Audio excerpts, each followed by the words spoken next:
வெளிநாட்டுல குறிப்பா வெஸ்டர்ன் கண்ட்ரீஸ்ல வேலை செய்யற நம்ம இந்திய வம்சாவளி திறமையாளர்களை, சிறந்த ஆராய்ச்சியாளர்களை இந்தியாவுக்கு திரும்ப கொண்டு வர கவர்மெண்ட் ஒரு பெரிய திட்டம் ரெடி பண்றாங்க. ஆமா இதுக்கு ஸ்டார் ஃபேக்கல்டி திட்டம்னு பேர் வைக்கலான்னு இருக்காங்க. ஆமா இது ரொம்ப நாளா பேசப்பட்டுட்டு இருந்த ஒரு விஷயம். இந்தியாவுல ஐஐடி ஐஏஎஸ்ஆர் மாதிரி நல்ல இன்ஸ்டிடியூட்ஸ் இருக்கு. ஆனாலும் நம்ம நாட்டு டேலண்டா இங்கேயே வச்சுக்கிறதுலயும் வெளிநாட்டுல இருக்கிற பெஸ்ட் இந்தியன் சயின்டிஸ்டா அட்ராக்ட் பண்றதுலயும் சில சேலஞ்சஸ் இருக்கு. என்ன மாதிரி சவால்கள்? இதுக்கு ஒரு முக்கிய காரணம் நாம ரிசர்ச் அண்ட் டெவலப்மெண்ட், அதாவது R&Dக்கு பண்ற செலவு. நம்ம ஜிடிபில வெறும் 0.7% தான் செலவு பண்றோம். அவ்வளோதானா? ஆமா ஆமா ஆனா ஆலையில 2.8%, சீனாவுல 2.4%. இது எவ்வளோ பெரிய வித்தியாசம் பாருங்க. 4 மடங்கு கம்மி மாதிரி இருக்க. கிட்டத்தட்ட. இதனால தான் பிரெயின் ட்ரெயின், அதாவது திறமைசாலிகள் வெளியே போறதுக்கு இது ஒரு முக்கிய காரணம். இது இல்லாம இந்த அதிகாரத்துவ தடைகள், ரிசர்ச்ல சுதந்திரம் கம்மியா இருக்கிறது, இப்படி இன்னும் சில பிரச்சனைகள் இருக்கு. VAJRA ராமானுஜன் ஃபெலோஷிப்னு சில ஸ்கீம்ஸ் முன்னாடி கொண்டு வந்தாங்க.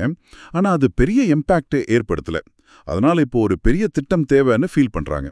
இந்த புதிய ஸ்டார் ஃபேக்கல்டி திட்டம் எப்படி வித்தியாசமா இருக்கும்? என்ன ஸ்பெஷல் அதுல? இதுல சுவாரஸ்யமான விஷயம் என்னன்னா, இது குறிப்பா ஸ்டெம் ஃபீல்டு, அதாவது சயின்ஸ், டெக்னாலஜி, இன்ஜினியரிங், மேத்ஸ். இதுல ஏற்கனவே பெரிய சாதனை பண்ண, உலக அளவுல பேர் வாங்கின இந்திய வம்சாவளி விஞ்ஞானிகளை மட்டும் டார்கெட் பண்ணுது. ஓ, செலக்டிவா? ஆமா, ஒரு 12-14 முக்கியமான துறைகளுக்கு ப்ரையாரிட்டி கொடுப்பாங்க. அப்படி இந்தியாவுக்கு வர்றவங்களுக்கு அவங்க லேப் செட் பண்ண பெரிய தொகை கிராண்டா கிடைக்கும். நல்ல விஷயமாச்சு.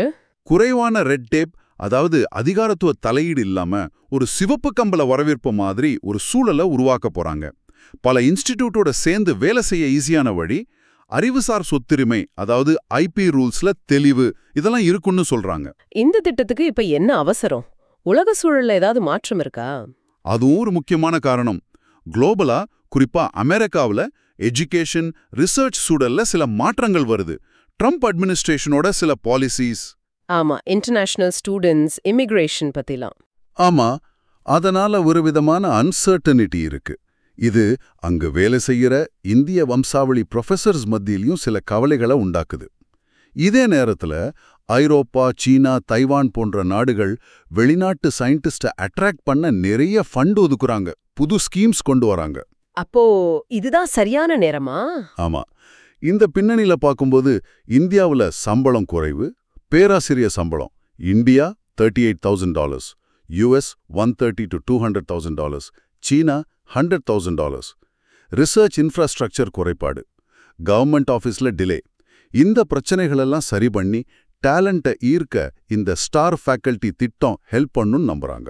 இந்த திட்டம் மட்டும் சக்சஸ்ஃபுல்லா இம்ப்ளிமெண்ட் ஆனா இந்தியாவோட ரிசர்ச் இன்னோவேஷன் சூழல்ல இது பெரிய மாற்றத்தை கொண்டு வருமா? கண்டிப்பா. இது பிரெயின் ட்ரெயினை தடுத்து பிரெயின் கெயினை உருவாக்கும். இங்க வர்ற சிறந்த விஞ்ஞானிகள் ஒரு புது ஜெனரேஷன் ரிசர்ச்சர்ஸை உருவாக்குவாங்க. அகடமிக்ஸ்க்கும் இண்டஸ்ட்ரிக்கும் ஒரு பாலமா இருந்து புது டெக்னாலஜிஸ் வர, ஸ்டார்ட் அப்ஸ் வளர இது உதவும். இந்த திட்டம் இன்னும் சில மாசத்துல கேபினெட் அப்ரூவலுக்கு போகும்னு எதிர்பார்க்கப்படுது. இப்படி உலகத்தரம் வாய்ந்த திறமையாளர்களை நம்ம நாட்டுக்கு கொண்டு வர்றது இந்தியாவோட ஒட்டுமொத்த வளர்ச்சிக்கு எப்படி உதவும் அப்படின்னு நீங்க யோசிச்சு பாருங்க.